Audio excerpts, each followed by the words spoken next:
São 8h04, de volta reunida toda a rede Band News FM para falarmos mais sobre a Coronavac.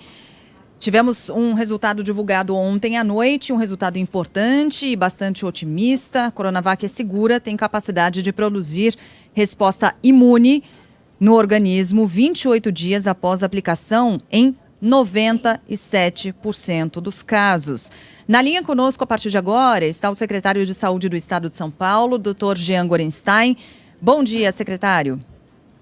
Bom dia, Sheila. Bom dia, Carla, Ellen e a todos os ouvintes da Band News FM. É sempre um prazer conversar com vocês. Secretário, todas as vezes que a gente acompanha dados como esse, que nos deixam mais otimistas, é importante que, por um lado, a gente faça a ressalva de que é preciso a gente continuar se cuidando, porque temos observado um aumento no número de casos nas últimas 3 semanas, isso no país todo, a gente está falando para toda a rede Band News FM, mas por outro lado, é importante que a gente mantenha essa esperança, acompanhe logo de perto e volte a falar sobre calendário. Quais os próximos passos até que a vacina venha para valer, doutor? Pois é importante nós lembrarmos que o estudo da fase 3, que é o estudo que nós estamos finalizando, ele vai mostrar algo diferente que nós vimos na fase 1 e 2. A fase 1 e 2 se mostrou o quê?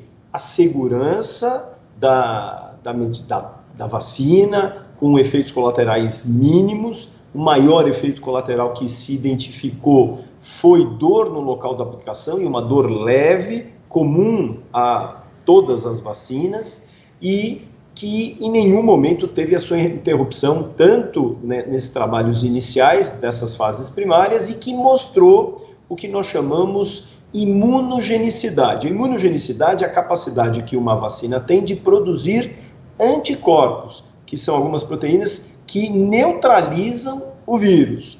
E ele mostrou que da população que recebeu essa vacina, foram aproximadamente 670 voluntários, em 97% houve a produção dos anticorpos neutralizantes. O que nós precisamos ver agora na fase 3? Além de tudo isso, além desse reforço que nós já estamos vendo, que é a segurança, em nenhum momento houve interrupção do estudo por efeitos, reações adversas decorrentes à vacina, que precisaram interromper o estudo, mostrando, portanto, segurança. E agora nós queremos, além de ver essa questão da segurança confirmada, imunogenicidade, que também será confirmada, nós queremos ver a eficácia, é a capacidade que realmente a vacina tem, não só de produzir anticorpos, de neutralizantes, mas o quanto, na vida real, ele é capaz de proteger contra a doença. E é isso que esses trabalhos, terminando, muito em breve, nas próximas semanas, nós teremos esse desfecho. Esses dados, esses resultados vão para análise em conjunto com a Agência Nacional de Vigilância para serem, portanto, liberados. Então, essa é a fase de vacina. Em paralelo, nós já estaremos recebendo nos próximos dias os primeiros lotes dos 6 milhões de doses de vacina que foram liberadas para a Anvisa, que já chegarão 120 mil doses, e até o final de janeiro, o término desses 6 milhões. Mas em concomitância, nós receberemos todos os insumos para a produção, formulação e invase de 40 milhões de doses de vacina, que também chegarão para nós até o final de janeiro. Então, saindo a liberação, a chancela da Agência Nacional de Vigilância com relação à eficácia, e por outro lado, em concomitância, a produção da vacina sendo estabilizada, é capaz que ainda no primeiro trimestre do próximo ano nós já tenhamos a vacina disponível para a rede pública, através do Programa Nacional de Imunização, distribuída para todo o Brasil pelo Sistema Único de Saúde. Doutor Jean, em relação a essa fase 3, eu lembro do Dimas Covas, diretor do Instituto Butantan, comentando que teria que chegar a um número de 61 pessoas infectadas, né, para a gente poder pedir uma chancela na Anvisa, enfim, não sei se é esse exatamente o termo. E aí, não sei se foi o senhor mesmo, o Dimas Covas, que eu ouvi ontem já falando, que acredita-se que vai chegar a esse número de forma mais rápida, justamente por causa do aumento do número de casos em São Paulo. O senhor acredita que chegará a esse número? Já estamos próximos disso? Não estamos próximos disso? Qual é a previsão em relação a este número de 61 casos, pessoas infectadas, para que a gente consiga validar essa terceira fase? Para a abertura desses resultados, primeiramente, nós precisamos ter 61 dos voluntários, nós temos mais de 10 mil voluntários que já receberam a vacina, e desses nós precisaríamos ter 61 que positivassem para o Covid. Essa é uma abertura parcial e com 156 nós teremos uma abertura mais ampla.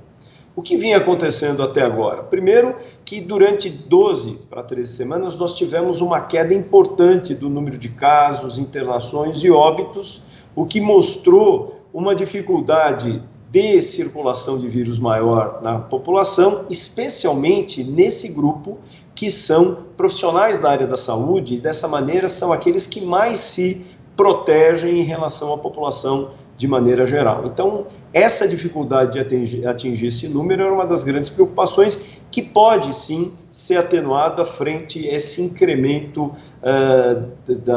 do número de casos no nosso meio. Mas nós temos um outro aspecto a avaliar. Nós não temos a disponibilidade de saber quantos são esses indivíduos voluntários que foram positivados, uma vez que eles ficam em posse, essa informação de um comitê internacional totalmente independente da Sinovac, independente do Instituto Butantan, e são eles que vão, então, de forma muito próxima aos centros de pesquisa, sinalizar, olha, nós já podemos fazer a primeira abertura, olha, agora nós podemos fazer aquela abertura plena. Por isso que eu digo que a qualquer momento nós teremos essa abertura, mas seguramente nas próximas semanas teremos uma abertura plena desses trabalhos, desses resultados, para que possam ser enviados para a Agência Nacional de Vigilância Sanitária, Anvisa. Doutor, o governo de São Paulo admitiu na segunda-feira, né, que o estado sofre com esse aumento nas internações por Covid-19. E a gente tem lido muitos comentários em redes sociais, são ouvintes que mandam mensagens para a gente no seguinte sentido: por que é que esses números só foram divulgados depois das eleições? Será que é um grande plano? Será que tem algum tipo de planejamento nesse sentido? Eu queria ouvir o senhor a esse respeito.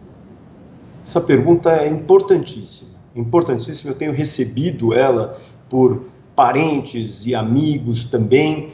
Entenda uma coisa, nós tivemos uma conjunção de fatores, entre eles, especialmente, foi uma instabilidade de uma plataforma do Ministério da Saúde, que é CIVEP Gripe. Nela, todos os municípios brasileiros, mas especialmente quando se relaciona a São Paulo, os 645 municípios, então, eles aportam os dados de número de casos, de óbitos, internações nesse sistema.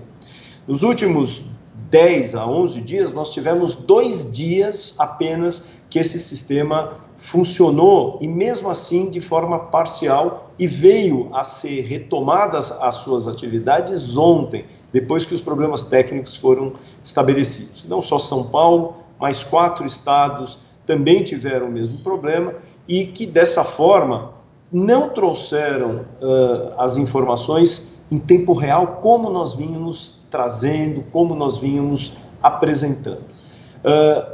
Na semana passada, mais precisamente na quinta-feira, nós começamos a receber algumas informações de que havia ou haveria um incremento do número de casos, especialmente na rede privada, em São Paulo, no município de São Paulo.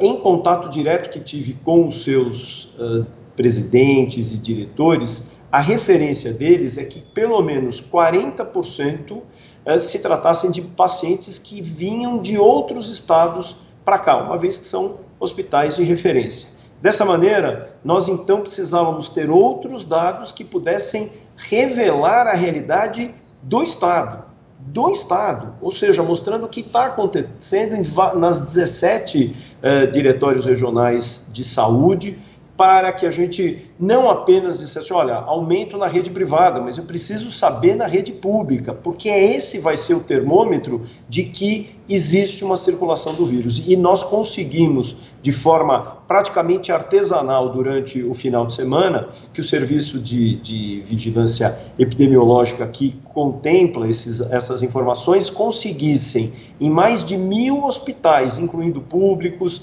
privados, filantrópicos como Santa Casa, entender que houve um incremento em 18% das internações no estado, e não foi só no município, só nos hospitais privados. Então, essa análise acabou tendo esse atraso, esse delay para uma melhor percepção e isso intimamente relacionado com essa questão de dados. Isso, vou ser muito franco a vocês, como médico, eu sou médico infectologista, vindo do SUS, isso nos incomoda muito, porque nenhuma estratégia muito mais premente pode ser tomada se nós não tivermos dados muito robustos, muito claros. E essa dificuldade dessas informações realmente trouxe um delay, essa demora no entendimento.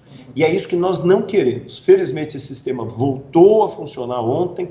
Nós entendemos que nós vamos conseguir compreender melhor essa dinâmica da pandemia no nosso estado ainda nos próximos dias, uma vez que esses dados vão sendo colocados de forma gradual, mas eles vão trazer uma claridade de quais serão as estratégias a serem tomadas. Mas, de antemão, o governo do estado de São Paulo, a Secretaria de Estado da Saúde entenderam que nós não poderíamos, conforme havia sido combinado, continuar no faseamento, na flexibilização, na recalibragem do Plano São Paulo, uma vez que os dados que nós tínhamos permitiriam, inclusive, de nós abrirmos. Nós hoje estamos com 76% no faseamento verde do estado de São Paulo e nós progrediríamos para 90%.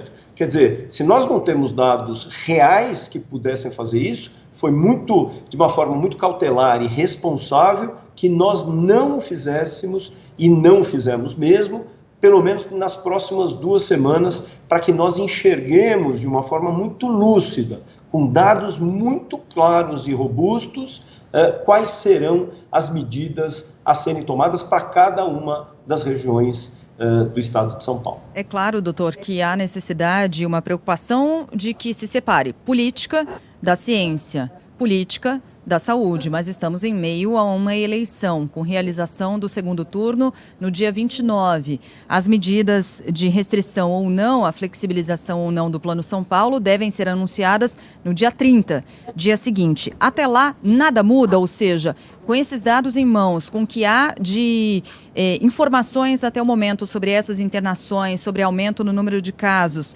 nada deve mudar nesses próximos 15 dias? Tem muita pergunta aqui dos nossos ouvintes, afinal de contas, teremos novas restrições? Haverá fechamento de comércio de novo? É possível ter um termômetro mais claro disso a partir dos dados que a gente tem hoje? Muita gente querendo saber, afinal de contas, o que vai acontecer e se a gente vai regredir diante desses números. Nós temos que nos utilizar das referências. Quando a gente usa as referências da saúde, a gente fala números de internações e nós estamos falando número de óbitos. Qual é o índice que nós usamos, que é o índice de segurança? Número de internações são 40 internações para cada 100 mil habitantes.